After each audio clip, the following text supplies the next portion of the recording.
Сіздерме, менің YouTube арнамның көрермендері, қош келдіңіздер. Қасиетті Рамазан айында ұстап жатқан оразаларыңыз қабыл болсын. Бүгін мен асқазанға өте жеңіл болатын пицца дайындайын деп жатырмын. Тауықтың төс еті, жұмыртқа, пияз, көкөніс, черри помидор, мінекей мына витаминге толы морской капуста, цветная капуста и сосын брокколи бар. Болгарский перец, сыр, жұмыртқа, одан кейін мындай диетический безглютеновый мука дейді. Ұн адамның асқазанына ауырлық етпейді. Бұл қарапайым ұн сияқты емес. Соның үшін осындай пицца жасайын деп жатырмын, асқазанға ауырлық етпес үшін. Себебі біздер енді Алланың разылығы үшін ораза ұстап жатырмыз ғой. Сол ұстап жатқан оразаларыңыз бәріңізге қабыл болсын. Ал бисмилля деп кеттік. Видеоның соңына дейін қарап, маған тіркеліп, видео ұнаса лайк басып, комментарий қалдырып, арнама тіркелуді ұмытпаңыздар. Сіздердің тіркеліп кеткендеріңіз маған өте қажет. Қазақша YouTube арнасының көркеюіне, дамуына үлес қоссаңыздар, біз қуаныштымыз. Рахмет, Алла разы болсын баршаңызға. Брокколи менен цветная капустаны осындай етіп 2 минутқа бұғырлатып аламыз. 2 минут пісіріп аламыз.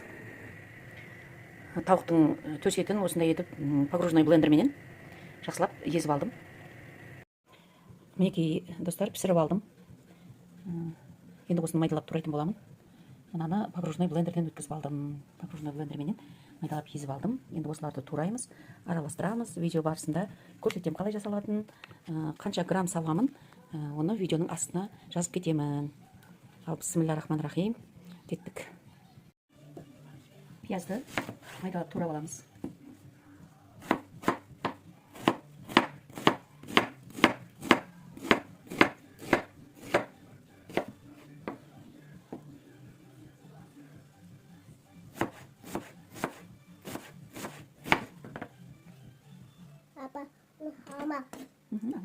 Турап алдық, мінекей. Осылай турап аламыз. Енді немізге саламыз.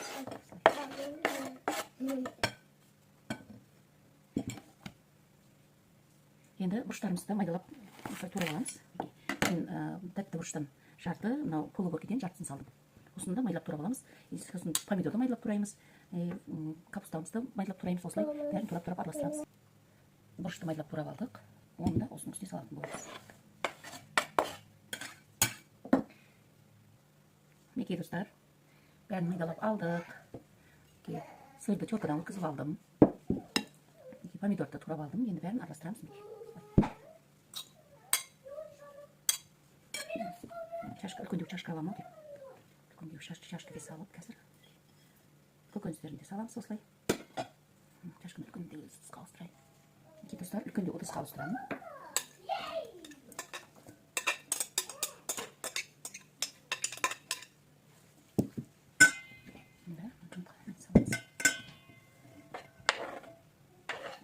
Кешкі ас болғаннан кейін мен көктеу жасап жатырмын.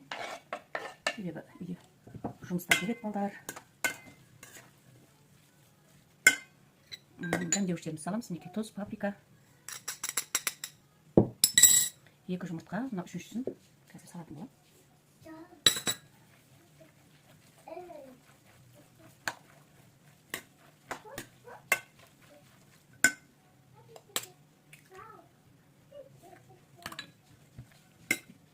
Сырдың 150% саламыз, 150 граммын саламыз.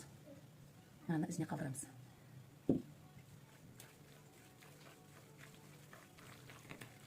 Сосын бәрін жақсылап араластырып, қазір формаға салатын боламын. Формаға салған кезде қалай салғанымды көрсетемін. Енді осынан онымыз бар екен ғой.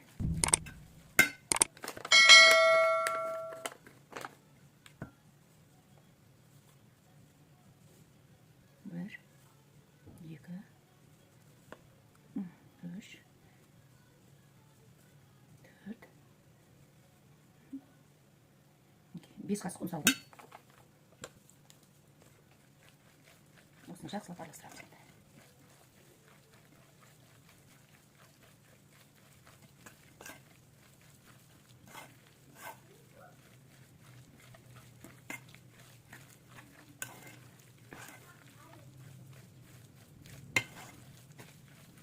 Өте керемет дәмді болып шығады енді. Мен өзім бірінші рет жасап жатырмын, бұл дәмді болып шығатынына Кәміл сеніп тұрмын. Қайындап алдық, енді саламыз.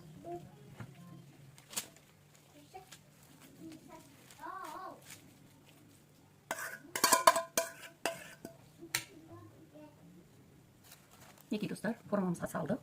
Енді бұны 180 градуста 35-40 минутта пісіріп алатын боламыз. Неке достар, пиццаның пісуіне 10 минут уақыт қалды.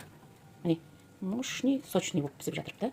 Енді бетіне қалған 50 грамм. 50 грамм сырымызды бетіне сеуіп, қайтадан 10 минутқа қойып аламыз. Осылай, бәрін сеуіп.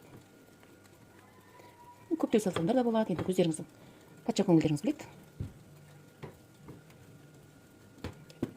Вот. Енді қалған 10 минутты қайтадан қойып аламыз.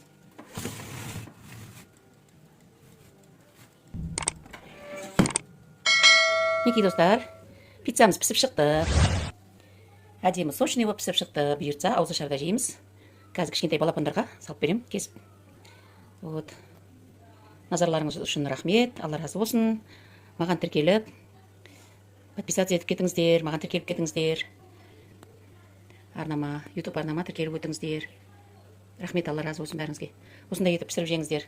Қазір мен кесіп көрсетемін. Неке достар, кесіп алдық. Іші деген суперский болыпты. Вот енді кішкентай екі қызыма беремін. Өзіміз ауызашарда істейміз. Сәттілік баршаңызға.